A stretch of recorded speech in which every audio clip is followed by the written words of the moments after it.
Alors, je vais commencer tout de suite. Alors, Bom dia, bem-vindo a esta conferencia. Bonjour à toutes et à tous. Je m'appelle Olivier Bégin-Cahouette. Je suis professeur adjoint en enseignement supérieur comparé à la Faculté des sciences de l'éducation de l'Université de Montréal. Je suis aussi membre cofondateur du laboratoire interdisciplinaire de recherche sur l'enseignement supérieur, laboratoire qui a été fondé en 2019 par différents collègues, incluant le professeur Francisco Loyola, Alexandre Beaupré-Lavallée et aussi David Darisso. L'objectif, c'était de permettre de créer ce lieu de diffusion, de rencontres et de réflexion où des gens qui s'intéressent à l'enseignement supérieur, que ce soit par rapport aux dimensions didactiques, pédagogiques, administratives ou fondamentales, puissent se réunir et partager l'avancement de leurs recherches. Et depuis sa fondation, le LIRES accueille des conférenciers et des conférencières invités. Et nous avons donc aujourd'hui la chance d'avoir une de ces conférencières. Donc, nous accueillons aujourd'hui Cristina Maria Davila de Teixeira, qui est diplômée en pédagogie, titulaire d'une maîtrise en éducation et d'un doctorat en éducation de l'Université fédérale de Bahia. Elle a réalisé un stage postdoctoral à l'Université de Montréal en psychopédagogie et andragogie. Elle a réalisé aussi un stage postdoctoral à l'Université de Sorbonne Paris-Descartes en enseignement universitaire. Elle est aujourd'hui professeure titulaire de didactique à l'Université fédérale de Bahia et elle est chercheuse du groupe GREAS-CEAC, ainsi que membre régulière du LIRES. Elle compte plusieurs livres et différentes publications et aujourd'hui, elle nous présente une conférence extrêmement intéressante sur la formation et l'innovation pédagogique des professeurs d'université selon l'approche sensible, une étude contrastée de cas multiples à Bahia au Brésil et au Québec, au Canada. Alors, professeur Davila, je vous cède la parole. Merci, Olivier. Bonjour à toutes et à tous. C'est avec plaisir que je réalise cette conférence au LIRES. Et avant d'entrer dans la conférence en soi, je vais remercier l'invitation d'Olivier Bégin-Cahouette, qui depuis le début de nos conversations a été toujours ouverte à ma contribution au LIRES. Merci. Je remercie aussi à Francisco Loyola pour l'interlocution sur les démarches de la pédagogie universitaire au Canada et au Brésil. Au LIRES pour avoir m'accueilli comme chercheuse. À tous et à toutes les personnes présentes aujourd'hui, un grand merci. Je suis Cristina Davila. Je suis chercheuse et professeure à la Faculté de l'éducation à l'Université fédérale de Bahia au Brésil.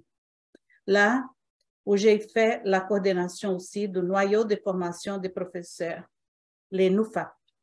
Et en ce moment, je réalise ici un postdoc et j'ai comme recherche, comme Olivier a dit, une étude de cas multiples entre les centres de formation des professeurs dans les deux universités. Les centres de formation des conseils pédagogiques à l'Université fédérale de Bahia, au Brésil, et les centres de pédagogie universitaire à l'Université de Montréal. Mais ce qui concerne à notre présentation aujourd'hui, je vais parler des formations pédagogiques des professeurs d'université selon l'approche sensible, en situant surtout les cas de NUFAP à Bahia, au Brésil, bien sûr. Bon, je commence avec la problématisation de mon objet d'étude. Attends, je vais passer ici. Ici, c'est les plans qu'on va essayer de suivre. La problématisation, contextualisation, motivation, la didactique sensible comme pilier fondamental dans les NUFAP, les principes opérationnels dans la formation des professeurs, quelques exemplifications et les considérations finales. Pardon, j'ai passé.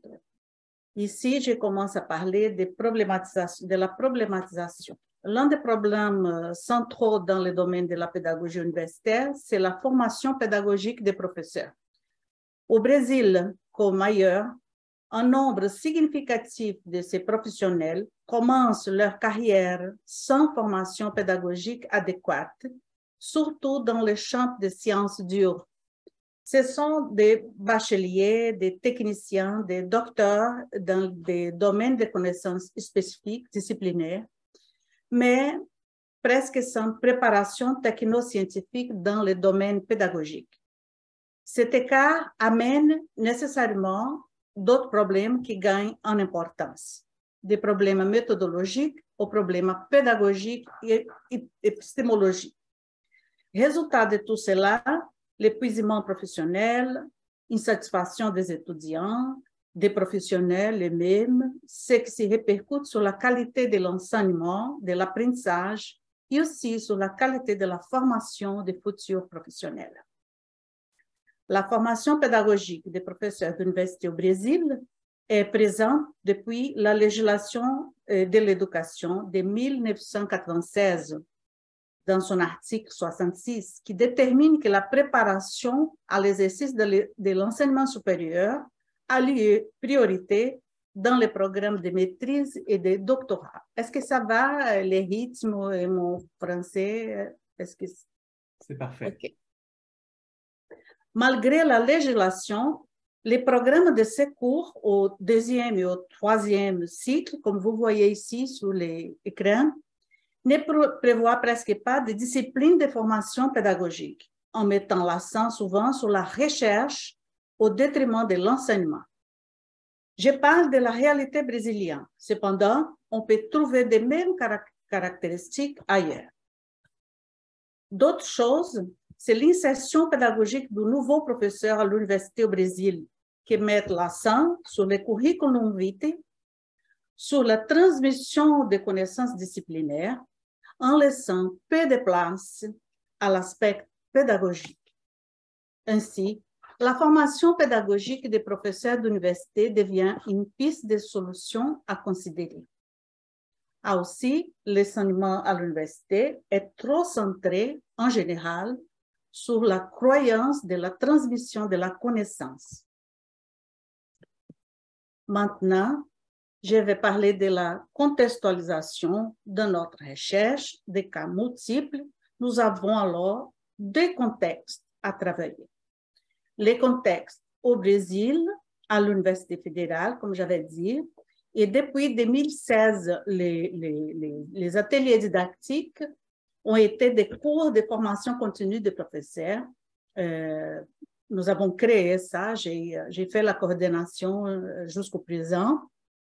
Le NUFAP a été créé dans l'année 2020 avec la pandémie et est devenu le secteur spécifique pour travailler la formation et en ce moment, il contient l'atelier didactique et aussi la APDU, c'est un service de conseil pédagogique. Notre recherche a pour population les nouveaux professeurs en début de carrière, jusqu'à 5 ans à peu près de profession. Et on va prendre dans cette période-là, on va faire l'étude dans cette période, j'espère, de 2020 à 2022. La formation pédagogique des professeurs d'université, on va travailler aussi dans le contexte au Québec, à l'Université de Montréal, comme on avait déjà parlé, au CPI, c'est le Centre de pédagogie universitaire, et avec les nouveaux professeurs dans la même période.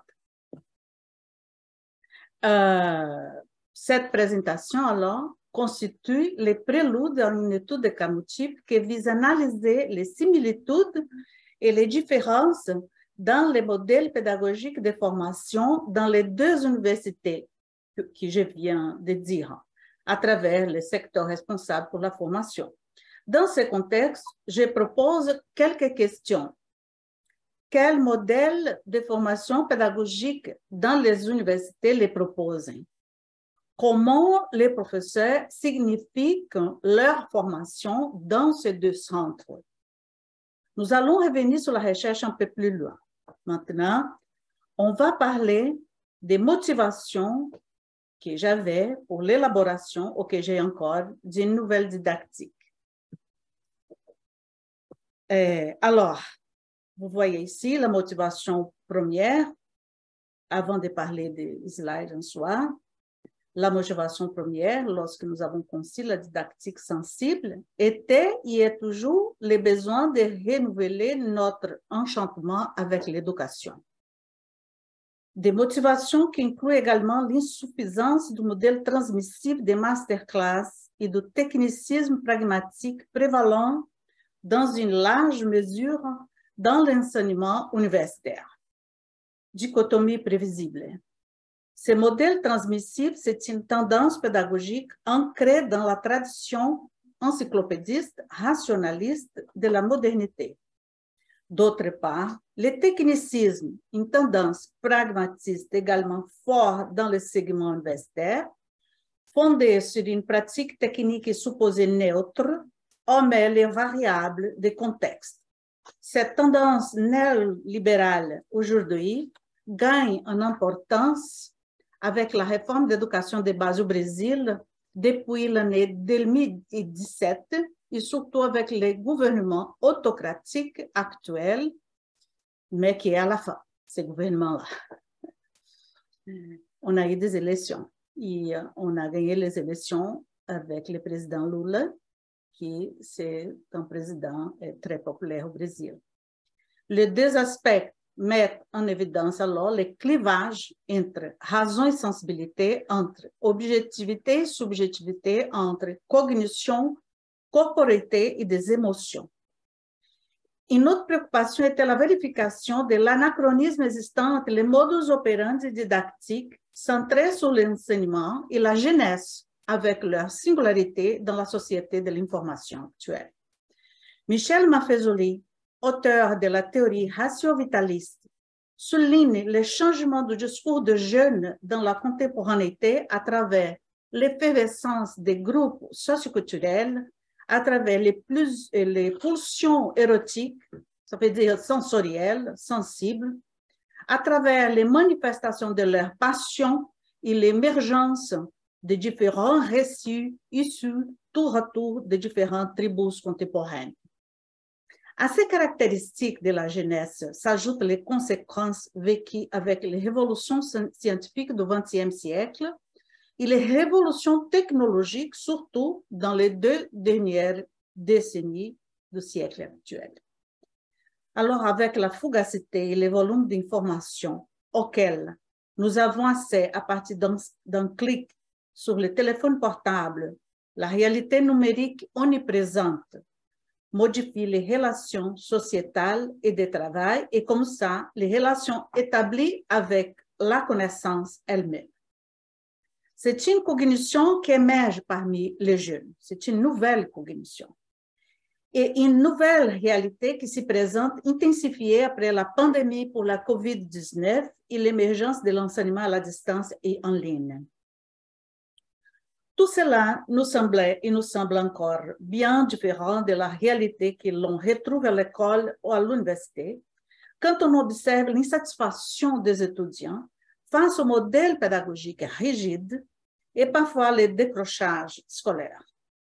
La disciplinarité curriculaire, l'objectivité scientifique excessive qui efface toute trace de subjectivité dans les relations pédagogiques nous ont poussés vers la recherche d'un paradigme didactique qui pourrait associer l'intelligible à l'aspect sensible dans le processus d'enseignement et apprentissage.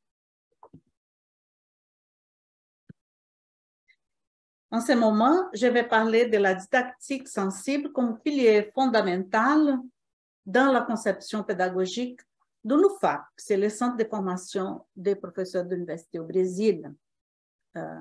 Comme je dis avant, je vais explorer surtout les contextes au Brésil. Qu'est-ce que la didactique sensible? Je commence pour citer Jane Austen à travers les personnages de Edward du livre Sense and Sensibility, écrit en 1811. Edward, le personnage, dit à Elinor, son partenaire ou sa partenaire dans le roman. N'oubliez pas que je n'ai aucune connaissance en peinture et que je vais vous offenser par mon ignorance ou mon manque de goût si je rentre dans les détails. J'appellerai les collines hautes quand je devrais dire escarpées, les surfaces étranges et singulières quand je dirais amorphes et rugueuses, et des choses lointaines, indiscernables quand je devrais dire seulement indistinctes à travers une délicate atmosphère brumeuse. Vous devriez vous contenter de l'admiration que je paie sincèrement ressentis. Alors, je pose quelques questions. Comment expliquer rationnellement les sentiments que nous éprouvons pour des personnes ou des situations? Comment les signes raisonnables de l'intellect peuvent-ils répondre aux angoisses du cœur? Avec quel langage exprimer l'enthousiasme ou la mélancolie? L'émotion est aussi un langage. L'émotion est une forme d'intelligence.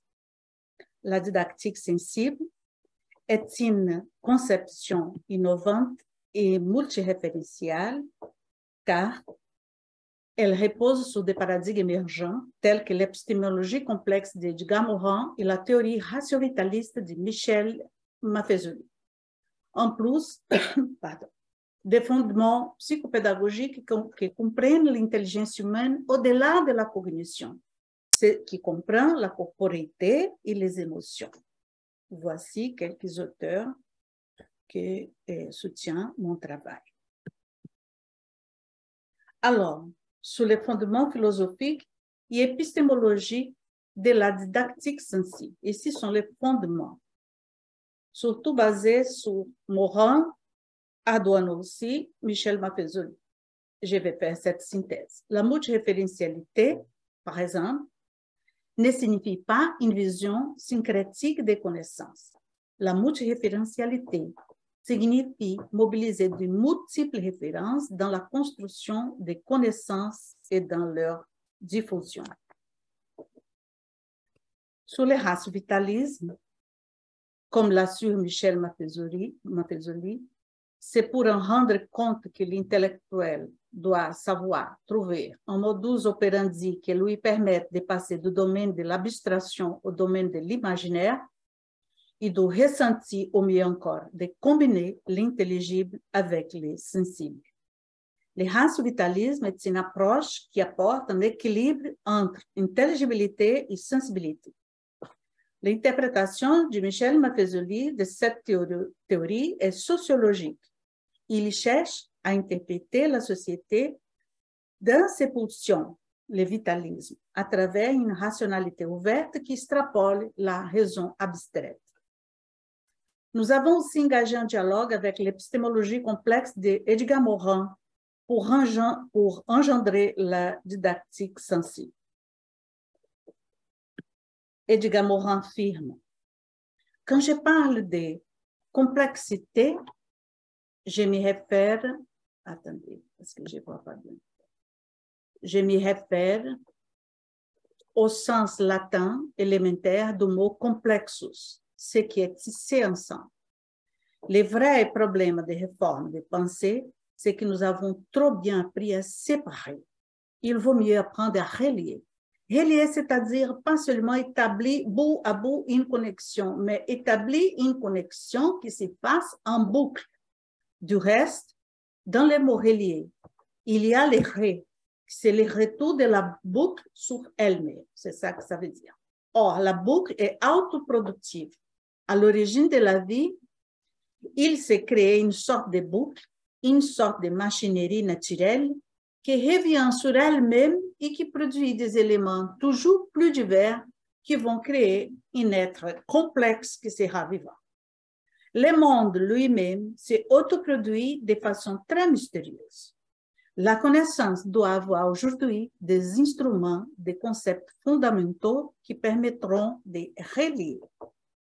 De cette manière, la science n'est pas au-dessous de l'incertitude et cette prérogative souligne l'importance des connaissances communes et des connaissances sensibles produites par l'humanité à travers l'expérience et une rationalité incarnée. Il n'y a pas de vérité donnée. La vérité est historique. La pensée complexe suppose une lecture dynamique de impondérables. Il part d'une raison ouverte en considérant les synthèses compréhensives et provisoires. Alors, quels sont les principes? On part des fondements par les principes. Quels sont les principes philosophiques de la didactique sensible en synthèse, on va parler premièrement de l'esthésie et de l'esthétique. L'esthésie vient du mot grec aiesthèse, signifie ressentir. Donc, son contraire, anesthésie, aussi du grec ancien, signifie ne pas ressentir. L'éducation du sensible suppose alors le développement des capacités esthésiques du regard, de l'écoute, du goût, du sentir, du toucher, de l'émotivité. Marchant de l'esthésie à l'esthétique, les objets artistiques constituent un chemin à double sens où les deux dimensions peuvent être travaillées. Morin affirme que l'esthétique est une donnée fondamentale de la sensibilité humaine avant d'être le caractère propre de l'art. Il dit, l'émotion esthétique donner l'impression de beauté est incontestablement universelle. Cependant, la dimension sensible, ce qui inclut l'esthésie et l'esthétique, a été historiquement dévalorisée dans les processus scolaires, subsumée pour l'objectivité scientifique et l'enseignement centré sur la transmission des savoirs abstraits. Un modèle qui repose surtout sur la pensée intellectuelle séparée des émotions. Il est donc nécessaire d'apporter cette dimension de l'esthésie, de l'esthétique, du sensible, dans un seul mot, au processus de formation et de développement humain. Paulo Freire affirme que transformer l'expérience éducative en pure formation technique, c'est diminuer ce qu'il y a de fondamentalement humain dans l'exercice éducatif, son caractère formateur. Maintenant, on va parler de savoir sensible. C'est une connaissance profonde, organique, antérieure à la connaissance intelligible. C'est une connaissance présente au niveau subtil de l'être, de ce qui n'est pas explicable, mais appréhendé par l'intuition à travers le corps. Ce sont des anticipations empiriques qui ouvrent des voies à l'appréhension des objets de connaissance. Pour expliquer un peu la connaissance sensible, les savoirs sensibles, prenons comme exemple l'expérience d'un musicien lorsqu'il compose. Si on demande à un musicien comment il compose une mélodie dans son acte de création, il ne saura peut-être pas l'expliquer logiquement, car une inspiration artistique est intuitive. D'abord, avant tout, elle est intuitive. Cependant, un musicien pourra l'expliquer rationnellement après avoir transposé la mélodie initiale en une harmonie, c'est-à-dire la combinaison des notes de manière organisée, générant un ensemble de sons. De cette manière, en classe, reconnaître et stimuler les savoirs sensibles signifie la possibilité d'ouvrir d'autres voies d'appréhension et de compréhension des objets de connaissance. Un autre principe, c'est la raison interne ouverte et la pensée organique. La raison interne est une rationalité ouverte qui comprend le monde dans ses multiples connexions, à la fois par l'intuition et par la raison intellectuelle. C'est une façon de penser qui s'oppose à la logique formelle et appelle à une compréhension globale des choses. Apprendre la raison interne phénoménale permet de penser ce qui est contradictoire sans recourir à des réductions. C'est une pensée compréhensive qui ne se réduit pas à une appréhension intellectuelle, mais intègre sensibilité et intelligibilité, faisant émerger une attitude passionnée. Maintenant, la dialogicité. On voit que ce sont des principes qui dialoguent entre si. La dialogicité, selon Freire, il va dire, le sujet qui s'ouvre au monde et aux autres inaugure pour son geste la relation dialogique dans laquelle il s'affirme comme inquiétude et curiosité, comme une conclusion dans le mouvement permanent de l'histoire. Alors, on appelle à une vision plurielle des choses, au respect des différences et à une vision inclusive. Dans la perspective dialogique, l'ouverture aux subjectivités dans les pratiques pédagogiques est comprise comme fondamentale. Il y a une subjectivité régnante dans les processus d'enseignement et apprentissage parmi les sujets de l'acte éducatif que nous devons attester et respecter. La relation alors entre professeurs et les étudiants est de nature intersubjective. Cette relation ne peut pas être comprise dans une démarche excessivement objectiviste. Ces deux principes-là se retrouvent sur la perspective hologrammatique adoptée par Edgar Morin. Les principes hologrammatiques apportent comme essence une vision globalisée des phénomènes. Je ne vois pas bien ici. Ce qui comprennent une vision dialogique entre individu et société. Dans un hologramme physique, chaque point de l'image comporte la totalité de l'image. Ainsi, le tout, l'image globale, est dans chaque partie et les parties sont dans le tout. La société est donc dans chaque individu, par le langage, la culture, etc. Tout comme chaque individu est dans la société, par son existence en soi-même. Ainsi, les principes hologrammatiques impliquent une vision dialogique. L'individu et la société, bien qu'antagonistes, des fois, sont complémentaires car compris l'un de l'autre.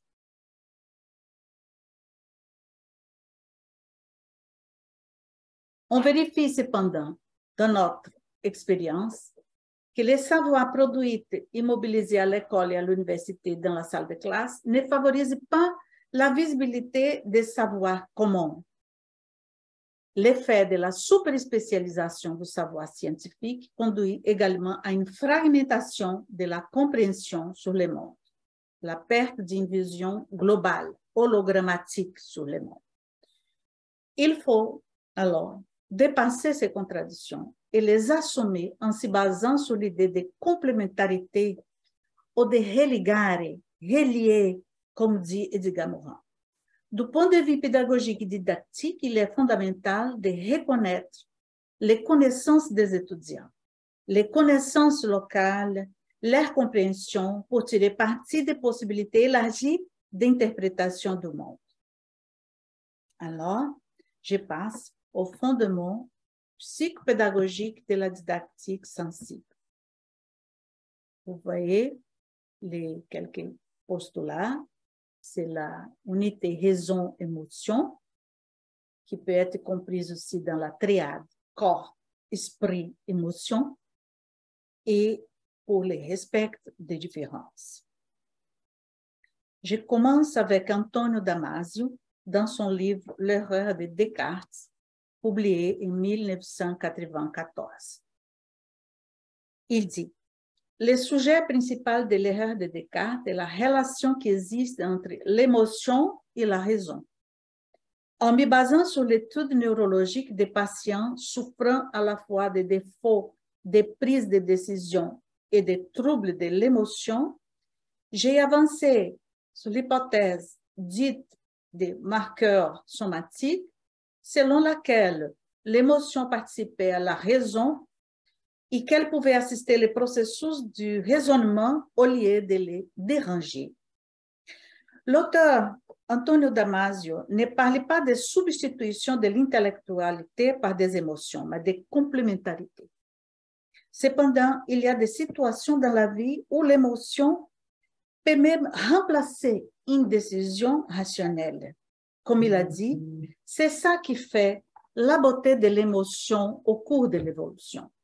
Ça veut dire que l'émotion confère aux êtres vivants la possibilité d'agir intelligemment sans penser intelligemment. Comme dans les grandes décisions dans la vie réelle, lorsqu'on choisit un copain ou une copine, lorsqu'on choisit une profession ou un processus de formation professionnelle, lorsqu'on réalise un projet de vie, etc., alors, au-delà alors, nous allons partir d'un concept important dans l'épistémologie socio-interactionnisme de Lev Vygotsky, un psychologue russe, celui de la médiation symbolique et de la médiation cognitive. Selon Vygotsky, parmi les systèmes symboliques médiateurs les plus importants qui permettent la communication, la production de la culture et de l'éducation se trouvent les langages. Le langage est un système symbolique extrêmement important pour établir une relation dialectique entre les sujets et les objets de la connaissance. Ainsi, l'appréhension intelligible des objets de connaissance, selon l'auteur, ne sont pas immédiates, elles sont médiatisées. Nous défendons cependant que cette appréhension est à la fois sensible et intelligible. C'est une appréhension médiatisée par la culture, oui, par conséquent par la langue, oui, et cela inclut ici aussi, je vais souligner, les émotions et la corporité. L'appréhension sensible dans le sens du sensoriel, du corps, et de la subjectivité humaine, ça veut dire des contenus émotionnels des apprenants.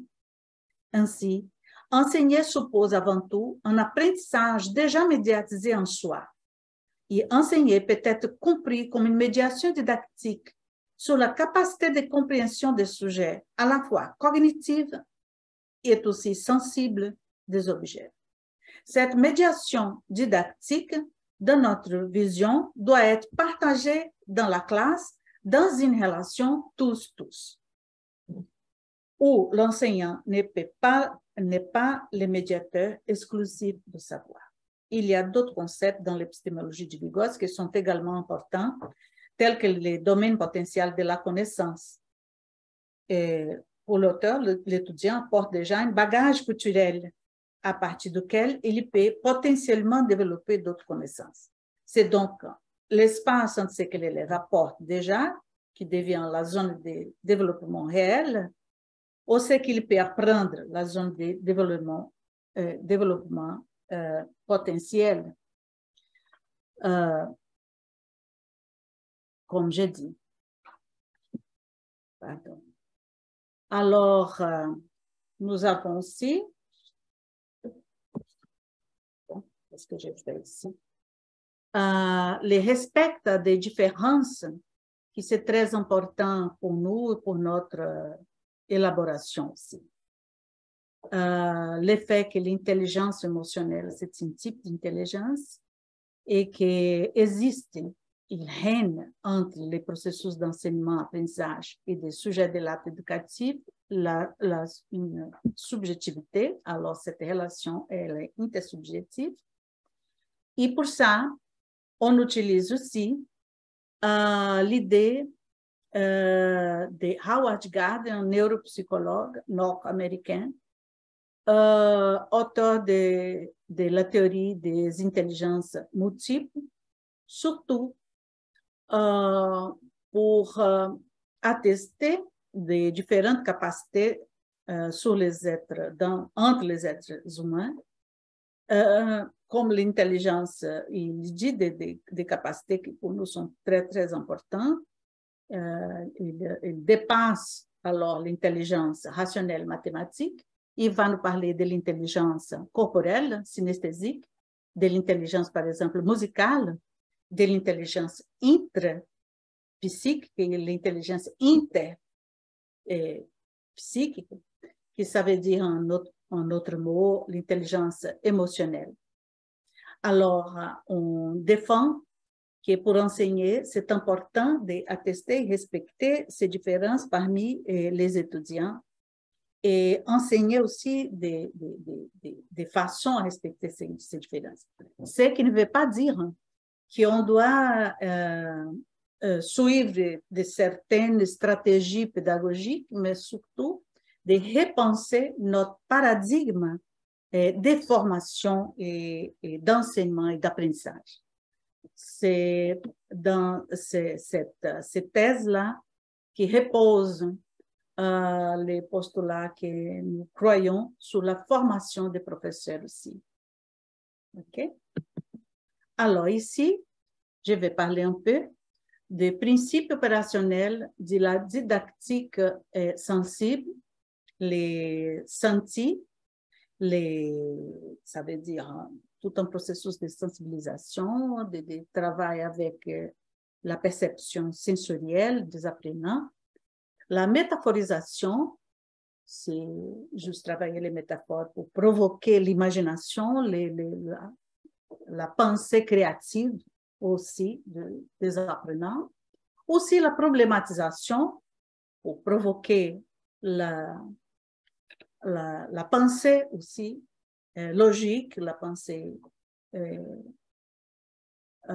et aussi les expérimenter, c'est très important, vivencier les objets de connaissance, relier pour ressignifier la connaissance et recréer la connaissance ou un produit de l'apprentissage. Pour rendre un peu plus clair ces principes organisationnels, nous allons parler de l'expérience de formation continue des professeurs dans les ateliers didactiques de NUFAP. Ici, dans ces maps conceptuels, qui est inspiré inclusivement sur un map conceptuel de Loyola, surtout les grandes démarches là, ces processus de formation qu'on développe au Brésil, au NUFAP, comme j'ai dit ici, a commencé dans le contexte, vous voyez les carrés bleus, dans le contexte de l'atelier didactique depuis 2016 et après ça avec les NUFAP, les noyaux de formation et conseils pédagogiques, nous avons comme présupposé que la formation pédagogique est un processus de resignification paradigmatique. Ça veut dire que c'est un processus de transformation, que j'avais dit, de croyance, un processus qui est subjectif, qui est interne, mais est aussi objectif parce qu'il s'y réalise dans la pratique. Et nous avons dans ces modèles, on peut dire ça, dans cette conception de formation, comme des approches, la didactique sensible, que j'ai présentée ici pour vous, l'épistémologie de la pratique professionnelle, c'est une théorie qui on travaille de Maurice Tardif, par exemple. La phénoménologie existentielle, surtout à partir des récits de vie, des histoires de vie. Ces trois piliers-là configurent l'approche des formations des professeurs dans les noyaux de formation pédagogique au Brésil. Nous avons alors resignifié les principes opérationnels pour la formation et j'ai mis ici la problématisation de la pratique professionnelle, la subjectivation, la métaphorisation, le partage de savoir pédagogique et les récits de vie. Tout ça avec le but à partir de la réflexivité. La réflexivité, elle est très présente dans chaque principe opérationnel, comme j'ai lu en ce moment. Et ça va donner ça va transformer la pensée, la croyance des professeurs, les sentiments des professeurs devant la propre profession et le processus d'enseignement et l'apprentissage, et qui ça doit opportuniser aussi la transformation de la pratique professionnelle. Alors, qu'est-ce que la problématisation de l'expérience professionnelle? Lorsque nous commençons le travail de formation dans des ateliers didactiques, nous partons toujours de l'expérience des dilemmes professionnels des professeurs. Ceux-ci rapportent leur souffrance professionnelle, dilemmes, contradictions, conflits, qui sont dramatisés, réfléchis et évoqués dans des discussions collectives. Des dilemmes sont élaborés d'abord individuellement, puis transformés en controverses collectives. Les dilemmes sont des problématisations de la pratique pédagogique et ce travail fournit une importante possibilité de resignification de la praxis. Alors, la subjectivation, qui ça veut dire une immersion dans les contenus émotionnels des apprenants, dans les processus de formation, constitue par nous une dimension très importante, car les émotions, comme on dit précédemment, font partie de la pensée. Les clivages entre les émotions, la corporité et l'intellectualité dérangent les processus d'apprentissage. Au contraire, si on laisse couler ces canaux de l'appropriation des contenus en faisant relation entre les savoirs disciplinaires et les contenus pédagogiques vécus par les professeurs dans leur expérience professionnelle, on les approxime, on facilite cette appropriation des savoirs pédagogiques, des autres savoirs pédagogiques, élaborés aussi. L'autre point, c'est la métaphorisation dans la mobilisation des savoirs sensibles.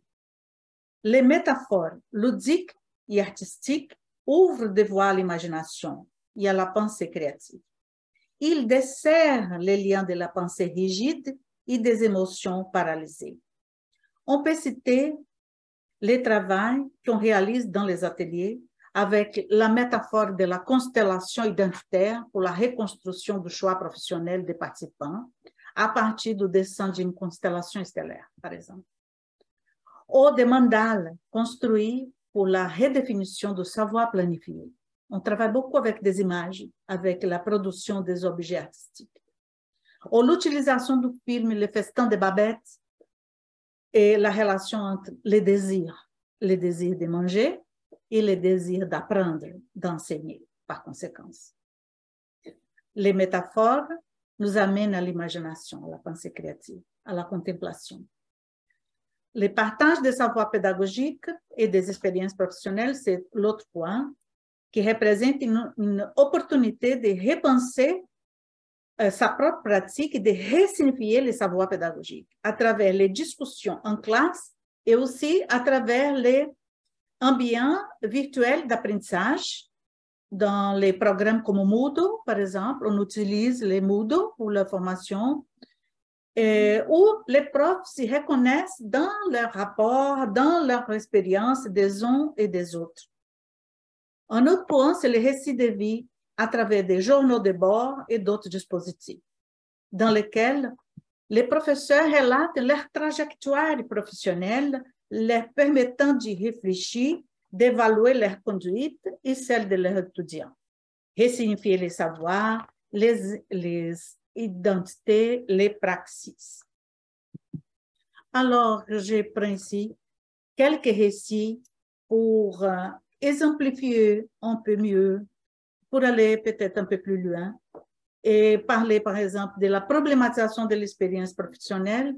J'ai pris les récits de la professeure Bella, c'est des pseudonymes, évidemment, je ne sais pas les noms réels, participant au atelier didactique dans l'année 2021. Elle dit, attendez, parce que je ne vois pas bien avec lui. Elle dit, en savoir plus sur la pédagogie est quelque chose qui m'y ravit. C'est au cours de cette semaine que j'ai découvert que j'avais une conception pédagogique claire et définie. Je vais passer un peu. La deuxième rencontre synchrone a également été très fructueuse pour suivre des discussions sur les dilemmes en introduisant des questions de conception pédagogique nous aide à regarder ces dilemmes avec des yeux différents et à voir des alternatives qui n'étaient pas visibles auparavant. Je tiens à souligner l'importance de l'activité au début de cette rencontre. Alors maintenant, elle va parler qu'on fait des travaux de corps avant de commencer le travail formationnel. Les premiers moments de relaxation, un travail sur la respiration, aident beaucoup à relâcher les tensions, à laisser un peu de côté les problèmes extérieurs et à se concentrer sur nos discussions. Et là, elle a dit que nos vendredis matins vont la manquer. Un autre récit qu'on peut exemplifier ici, qui touche la question de la subjectivation. J'ai pris l'immersion dans les contenus émotionnels, les récits de la professeure Joya. Elle a dit, aujourd'hui, cours de médiation didactique, à chaque lecture et rencontre, je réalise à quel point l'utilisation de différentes métaphores et de la corporité est importante pour sensibiliser l'élève et favoriser l'ouverture à l'apprentissage. Provoquer la faim, l'envie de vouloir apprendre.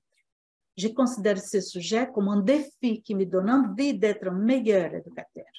Utiliser l'art, le ludique pour médiatiser un apprentissage du sensible et du sens. Cela me fait réfléchir sur mes idées pédagogiques. Et j'ai apporté de la réflexion dans mes cours, suscité des critiques.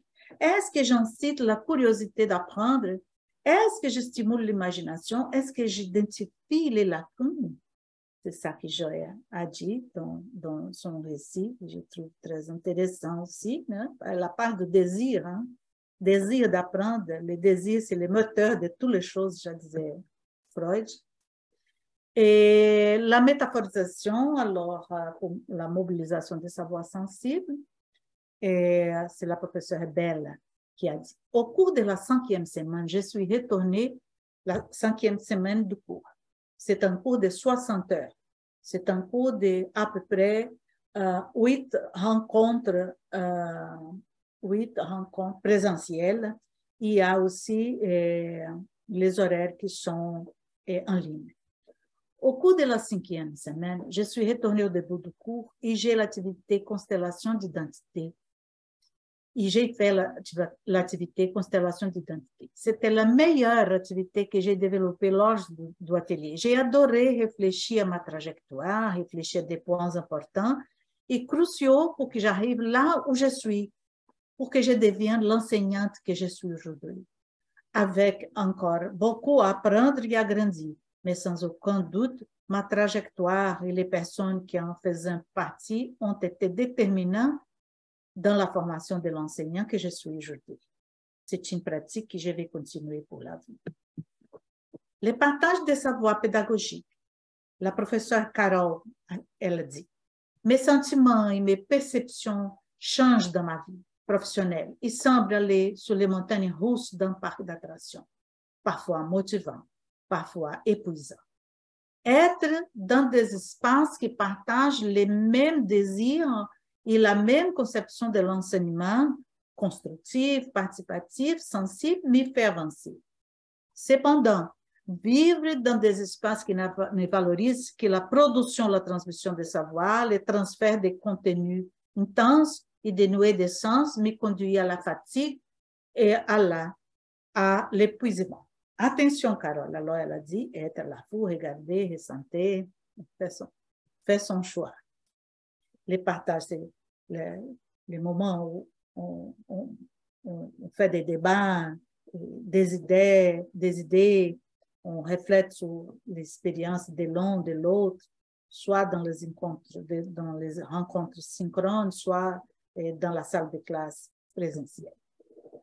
Alors, les récits de vie, l'importance de la réflexivité possibilisée par l'écrit des récits dans les journaux de bord ont été remarqués par Robert. Il dit, lorsque nous écrivons ou décrivons quelque chose, cela nous fait rapporter et en même temps réfléchir.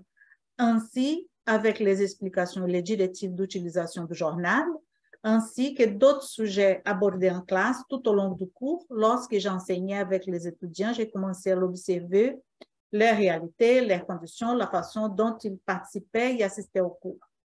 Ces processus m'ont mené à réfléchir et à revoir, réfléchir, revoir, retourner en arrière, hein, certaines pratiques d'enseignement-apprentissage et à me mettre à la place de l'élève, surtout avec les aspects d'évaluation.